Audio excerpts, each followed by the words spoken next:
Ils savourent leur bonheur, les supporters italiens, le bonheur d'avoir retrouvé une grande équipe.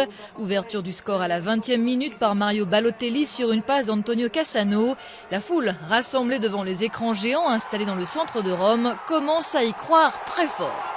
36e minute, deuxième but rageur de Balotelli. Là, c'est l'embrasement général. L'Italie se voit déjà en finale.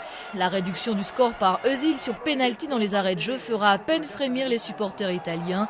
Score final 2-1 pour l'Italie qui affrontera donc l'Espagne dimanche à Kiev. Je ne pensais pas qu'on gagnerait parce que l'Allemagne est forte. Mais Dieu merci, Balotelli était là. Rencontrer à nouveau les Allemands en demi-finale et les battre à nouveau, ça fait toujours plaisir. Parce qu'ils ne nous ont jamais battus.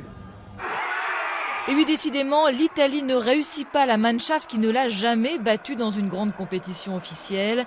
En Allemagne, la déception est à la mesure de l'espoir que les supporters avaient placé en leur équipe qui avait fait jusqu'ici un parcours remarquable dans cet Euro.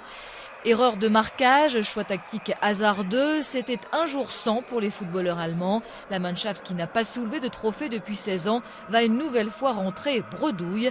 Pour les supporters allemands qui avaient fait le déplacement jusqu'à Varsovie, la défaite est amère mais méritée. En première mi-temps, la défense commet deux grosses erreurs qui permettent aux Italiens de marquer facilement.